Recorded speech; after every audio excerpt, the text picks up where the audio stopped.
महानगरपालिकेच्या वतीनं रंकाळा उद्यान आणि परिसरात आज स्वच्छता मोहीम राबवण्यात आली। प्रशासक के मंजुलक्ष्मी आणि अतिरिक्त आयुक्त राहुल रोकडे यांच्या प्रमुख उपस्थितीत ही मोहीम राबवण्यात आली। सुरुवातीला रंकाळा टॉवर इथल्या जावळाचा गणपती इथून स्वच्छतेला सुरुवात करण्यात आली। यानंतर डीमार्ट समोरील परिसर, रंकाळा उद्यान या परिसराची स्वच्छता करण्यात आली। यासह महापालिकेच्या नवीन अत्याधुनिक बहुउद्देशीय स्प्रेअर आणि डस्ट सपरेशन वाहनाद्वारे रंकाळा टॉवर ते फुलेवाडीपर्यंतचा रस्ता आणि दुभाजक या मशीनद्वारे पाणी मारून स्वच्छ करण्यात आला। यानंतर माझी वसुंधरा अभियानांतर्गत सर्वांनी शपथ घेतली।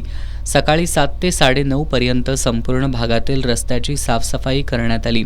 या मोहिमेत उपआयुक्त पंडित पाटील, सहाय्यक आयुक्त नेहा अकोडे, संजय सरनाईक, स्वाती दुधाणे, जल अभियंता हर्षजित घाटगे, नगर सचिव सुनील बिद्रे, कर निर्धारक आणि संग्राहक सुधाकर चल्लावाड, उपशहर रचनाकार रमेश मस्कर, NS पाटील, उपशहर अभियंता महादेव फुलारी, रमेश कांबळे, सुरेश पाटील यांच्यासह इतर अधिकारी कर्मचारी सहभागी झाले होते।